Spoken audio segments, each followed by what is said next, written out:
नमस्कार साथियों, दोस्तों। टेक्निकल विद्यालय के यूट्यूब चैनल पे आपका बहुत बहुत स्वागत है। साथियों, अगर आप हमारे चैनल पर नए हैं तो सबसे पहले चैनल को सब्सक्राइब करिए और बेल आइकन को ज़रूर प्रेस कर दीजिए।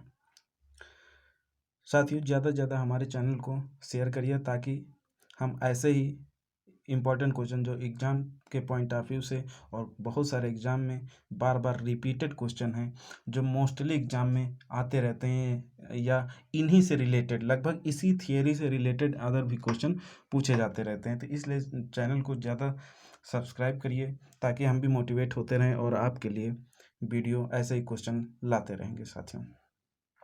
तो साथियों, आज हम 10 से 12 क्वेश्चन लाए हुए हैं जो डिजिटल इलेक्ट्रॉनिक्स, बेसिक इलेक्ट्रॉनिक्स और कंट्रोल सिस्टम से रिलेटेड क्वेश्चंस हैं जो कई बार एग्जाम में पूछे जाते हैं। ये बेसिक क्वेश्चंस हैं।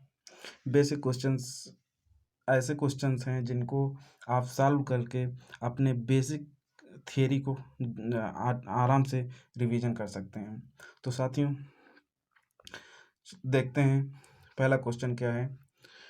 पहला question, an oscillator that uses a tapped coil in the LC tuned circuit is the. किस ऑसिलेटर में टैप्ड कॉइल इंडक्टर यूज किया जाता है?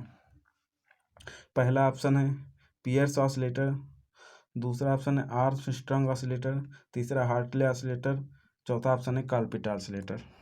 तो साथियों, आपको हम बता दें कि जो टैप्ड इंडक्टर सर्किट होता है वो हार्टले ऑसिलेटर में यूज किया जाता है। अगर यही पे दिया जाता है टैप्ड कैपेसिटर सर्किट, तो कैपेसिटर सर्किट जो होता है टैप्ड कैपेसिटर सर्किट वो कॉल्पिट ऑसिलेटर में यूज होता है।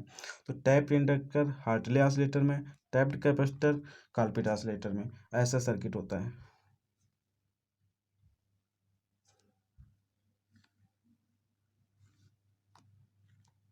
और यहाँ पे अर्थ होता है साथियों, और ये ऑसिलेटर से, ये टैप्ड इंडक्टर होता है।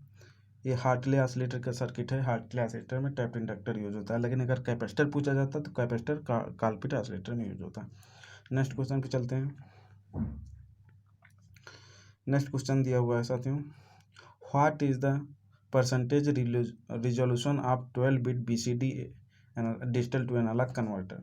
ये रिजोल्यूशन पूछा है कि 12 बिट रेजोल्यूशन BCD काउंटर में रिजोल्यूशन कितना होगा। तो रिजोल्यूशन का फार्मूला हम आपको बता देते हैं। रिजोल्यूशन बराबर होता है 1/2n-1।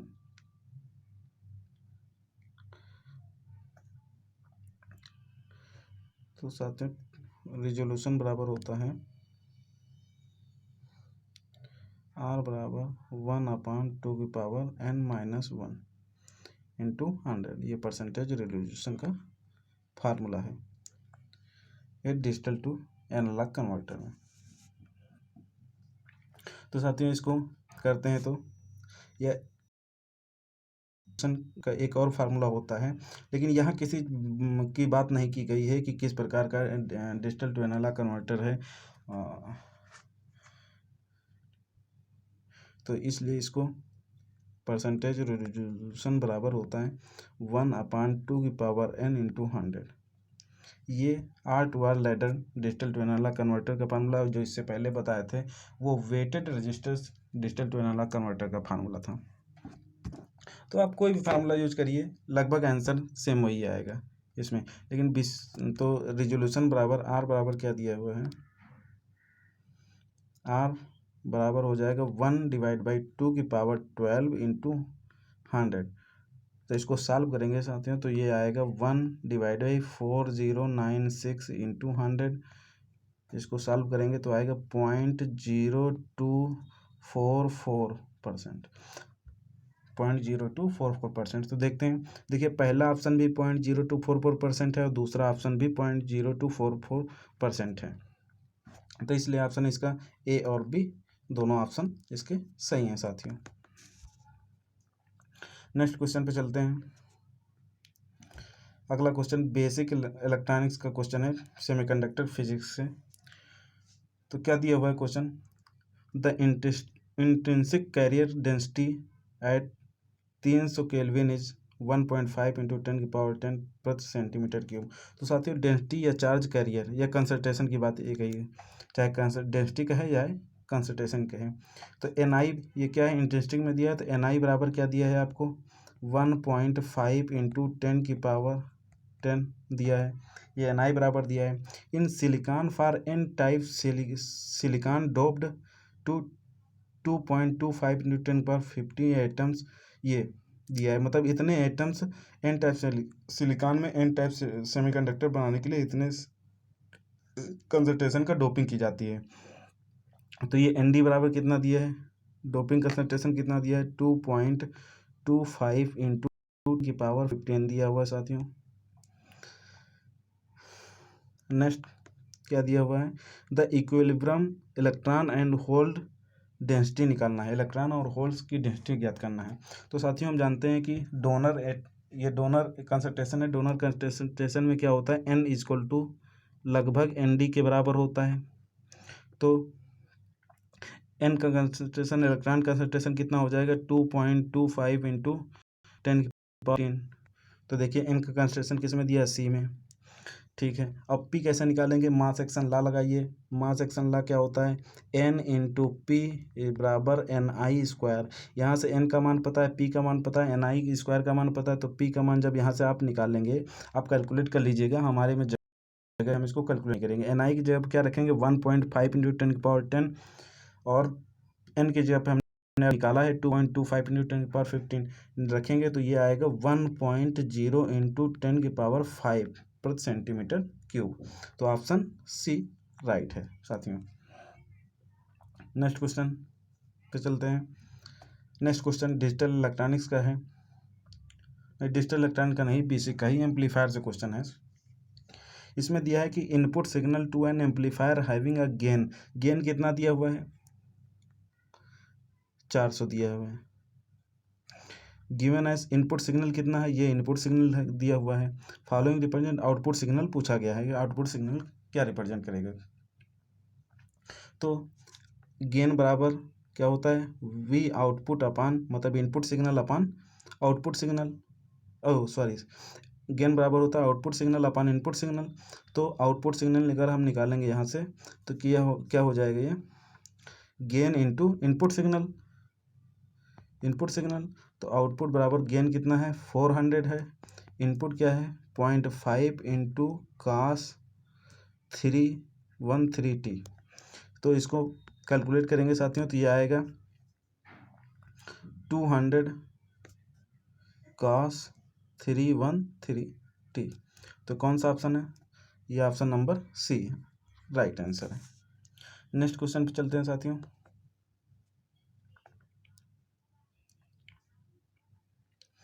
अगला क्वेश्चन दिया है, ये भी एम्पलीफायर से है, कि पावर गेन ऑफ एम्पलीफायर जो है सिस्टम, इट्स वोल्टेज गेन 200 दिया है एंड करंट गेन पूछा गया है। तो पावर गेन बराबर क्या होता है, पावर गेन बराबर होता है voltage gain into current gain. यहाँ से करंट गेन हम निकालेंगे, तो ये हो जाएगा 40 डिवाइड बाई 200। इसको कैलकुलेट करेंगे तो 1/5 आएगा, ऑप्शन सी सही है साथियों। ये बेसिक क्वेश्चन है साथियों, जैसे अभी अब की बार LMRC का पेपर हुआ, तो ऐसे ही इलेक्ट्रॉनिक्स के पूरी इलेक्ट्रॉनिक्स पूछे गए हैं। तो पूरा 75 क्वेश्चन में 1 या 2 क्वेश्चन ऐसे थे जो मशीन के थे, बाकी पूरी बेसिक इलेक्ट्रॉनिक्स थे साथियों। तो वीडियो को पूरा देखिएगा साथियों, ताकि आपका रिवीजन होता रहे। देखिए सबसे इंपॉर्टेंट है प्रैक्टिस। तो ये क्वेश्चन जब सॉल्व करेंगे तभी आपकी प्रैक्टिस होगी, और तभी आपकी थियरी पे भी कमांड बनेगी साथियों। तो वीडियो को पूरा आप देखिए साथियों। नेक्स्ट क्वेश्चन क्या है, decimal 15 in binary system can be written as. ये डेसिमल 15 को बाइनरी सिस्टम में क्या लिखा जाएगा, ये 4 ऑप्शन दिए हैं साथियों नीचे। तो देखिए किसी भी डेसिमल नंबर को बाइनरी नंबर में कन्वर्जन करने के लिए क्या करते हैं, उस नंबर को 2 से डिवाइड कर देते हैं, 2 से डिवाइड करते हुए चलते हैं और रिमाइंडर को लिखते हुए चलते हैं। तो इसका बेसिक फंक्शन, बेसिक कैलकुलेशन कैसे है देखते हैं साथियों, करते हैं। तो 15 को 2 से डिवाइड करेंगे, 2 7 जा 14, रिमाइंडर बचा 1, 2 3 जा 6, रिमाइंडर 1, 2 1 जा 2, रिमाइंडर 1, और 2 0 0, रिमाइंडर 1।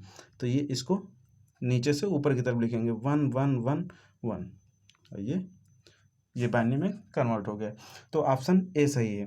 लेकिन साथियों अब ये भी इसमें तो 15 दिया है, छोटी संख्या दी है, लेकिन बड़ी संख्या अगर दे दे जो जिसमें समय लगे, देखो इसमें कन्वर्जन में समय लगा, लेकिन एग्जाम में ऐसा नहीं करेंगे। एग्जाम में कैसे करेंगे, एग्जाम में कम समय में करने के लिए साथियों क्या करेंगे, 1 1 का डबल 2, 2 का डबल 4, 4 का डबल 8, 8 का डबल 16, 16 का डबल 32, इसी प्रकार चलते चले जाएंगे डबल करते हुए। अब देखिए हमें 15 लाना है, तो इन डिजिट में किसको किसको जोड़ेंगे कि 15 आ जाएगा। देखिए 8 को जोड़ें, 8 4 को जोड़ें, 12 हो गया, 12 और ये 2 14 होगा, 1 15, मतलब 8 4 2 1 को जोड़ दें तो 15 मिल जाएगा। अब देखिए 16 का कोई काम नहीं, बस 32 का कोई काम नहीं, इसको हटा दीजिए। दूसरे अब देखिए जिसको जिसको जोड़ने पर हमें संख्या मिल रही है, जो संख्या दी गई वो संख्या मिल रही है, उसको हमको हाई कर देना है, बाकी सबको लो कर देना है। तो 8 जोड़ते हैं हम, इसलिए 8 को हाई कर देंगे, 4 भी जोड़े इसलिए 4 को हाई कर देंगे, और 2 भी जोड़े इसलिए 2 को भी हाई कर देंगे, और 1 भी जोड़े इसलिए 1 को हाई कर देंगे। तो अब ये किस में कन्वर्ट हो गया, ये बाइनरी नंबर में कन्वर्ट हो गया, 1 1 1 1। ऑप्शन ए राइट है। नेक्स्ट क्वेश्चन पे चलते हैं। अगला क्वेश्चन ए भी एम्पलीफायर से है, बेसिक इलेक्ट्रॉनिक्स। तो साथियों दिया है कि a signal handling capacity of N amplifier will be high. Signal handling capacity amplifier की हाई होगी when the operating point is selected. Operating point कहाँ पर होना चाहिए, तो साथियों ऑपरेटिंग पॉइंट को क्या कहते हैं, क्यू पॉइंट भी कहते हैं, या इसको क्वाइसेंट पॉइंट भी कहते हैं।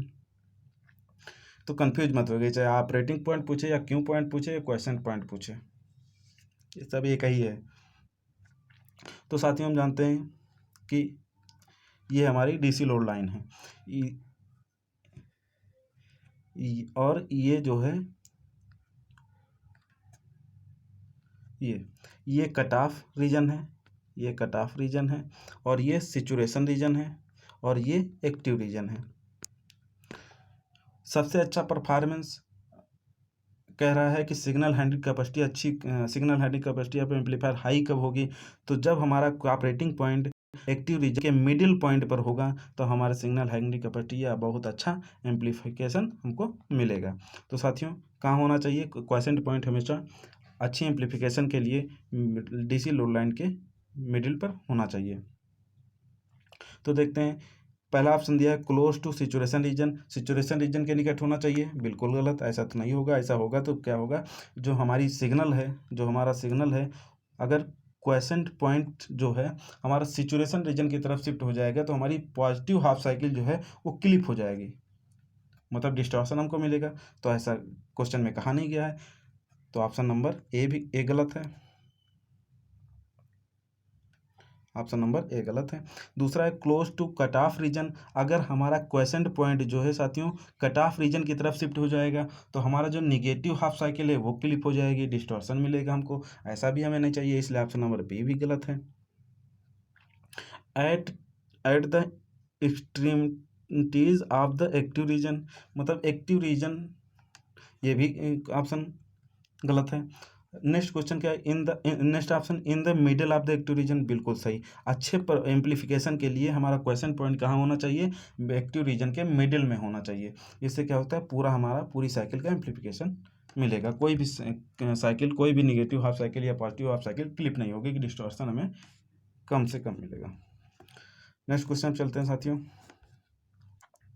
अगला क्वेश्चन है a transistor that can be used in enhancement mode, कौन सा ट्रांजिस्टर है जो एनहांसमेंट मोड में ऑपरेट होता है। तो साथियों हम जानते हैं मॉसफेट जो होता है, मॉसफेट डिप्लीशन और एनहांसमेंट दोनों मोड में ऑपरेट होता है। डिप्लीशन मोड में क्या होता है, जो VGS होता है वो लेस देन 0 होता है, मतलब निगेटिव होगा, तो ये क्या होगा, डिप्लीशन मोड में ऑपरेट करेगा। अगर VGS एनहांसमेंट में VGS जो होता है 0 से ग्रेटर देन होता है, मतलब पॉजिटिव हो, तब इसे ये एनहांसमेंट मोड में ऑपरेट होता है, तो ये MOSFET, option number D right answer.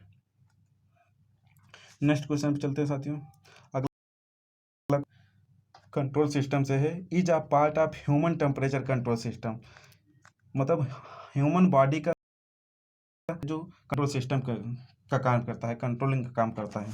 तो साथियों देखते हैं ये क्या है, डाइजेस्टिव सिस्टम, ऐसा नहीं है। Perspiration system, air, leg movement. तो देखिए साथियों, जो ह्यूमन बॉडी का जो ह्यूमन टेम्परेचर कंट्रोल सिस्टम है वो पर्सपिरेशन सिस्टम है, जिससे देखते हैं टेम्परेचर बढ़ता है तो क्या होता है, पसीना निकलने लगता है, तो ये पर्सपिरेशन सिस्टम है, ये ह्यूमन बॉडी का टेम्परेचर कंट्रोल सिस्टम है। नेक्स्ट क्वेश्चन पे चलते हैं साथियों। अगला क्वेश्चन है, a closed loop system is distinguish from open loop system by which of the following. एक क्लोज्ड लूप सिस्टम और ओपन लूप सिस्टम, मतलब close loop system open loop system से कैसे किस प्रकार डिस्टिंग्विश होता है।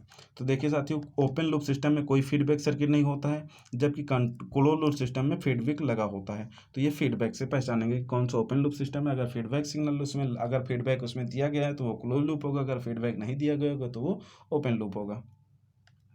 मतलब दोनों की पहचान फीडबैक से होती है।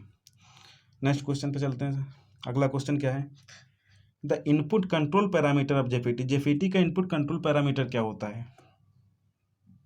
तो साथियों, गेट वोल्टेज को कंट्रोल करके इसको क्या करते हैं, जेफीटी को, चैनल को या जेफीटी के ऑपरेशन को कंट्रोल करते हैं। तो गेट पैरामीटर जो होता है, गेट वोल्टेज जो होता है वो जेफीटी का कंट्रोल पैरामीटर होता है, इनपुट कंट्रोल पैरामीटर होता है, वीजीएस। नेक्स्ट क्वेश्चन पे चलते हैं साथियों। अगला क्वेश्चन फिर कंट्रोल सिस्टम से है, एन ऑटोमेटिक टोस्टर इन सिस्टम। मतलब ऑटोमेटिक पूछा गया, ऑटोमेटिक कंट्रोल सिस्टम कौन सा कंट्रोल सिस्टम है। तो ऑटोमेटिक टोस्टर जो होता है, देखिए टोस्टर जिसमें ब्रेड पकाया जाता है, तो देखिए कि अब ऑटोमेटिक टोस्टर में अगर ब्रेड डाल देते हैं तो अब ब्रेड जल जाए या पके या ना पके, ये तो डिपेंड नहीं करता है। अगर आप ये कि सिस्टम तो चलता रहेगा, ब्रेड जल जाए उससे क्या मतलब है। तो इसलिए यहाँ से पता चलता है कि मतलब वो ऑटोमेटिक तो काम नहीं कर रहा है, तो इसलिए ये क्या होगा, ये ओपन लूप कंट्रोल सिस्टम होगा साथियों। क्योंकि उसके आउटपुट पे वो डिपेंड नहीं कर रहा है कि वो चाहे ब्रेड जल जाए या आध पकी रह जाए या पके या ना पके, वो उसके आउटपुट पे डिपेंड नहीं कर रहा है। उसको अगर आप 5 मिनट का समय दे दिए तो वो 5 मिनट बाद निकले, 5 मिनट बाद वो बंद होगा, मतलब चाहे उसके आउटपुट कुछ भी हो मिले, इससे उसको डिपेंड नहीं करता है। तो ये क्या है, वो क्लोज लूप कंट्रोल सिस्टम है, automatic toaster close loop system है। बहुत बार पूछा जाता है साथियों, ये ऑटोमेटिक कंट्रोल सिस्टम क्या है, तो ये ओपन लूप सिस्टम है, क्लोज लूप नहीं है ये। क्योंकि क्लोज लूप में क्या होता है कि क्लोज लूप जो आउटपुट होता है वो इनपुट पर डिपेंड करता है। नेक्स्ट क्वेश्चन चलते हैं साथियों। ये 12 क्वेश्चन हो गए, नेक्स्ट क्वेश्चन पे हम खत्म हो गए साथियों। तो हमारे चैनल को ज़्यादा से ज़्यादा साथियों सब्सक्राइब करिए और वीडियो को पूरा देखिए साथियों, क्योंकि इसमें हम ऐसे क्वेश्चन का कलेक्शन लाते हैं जो एग्जाम के पॉइंट ऑफ व्यू से काफ़ी ज़्यादा इम्पोर्टेंट है। धन्यवाद दोस्तों।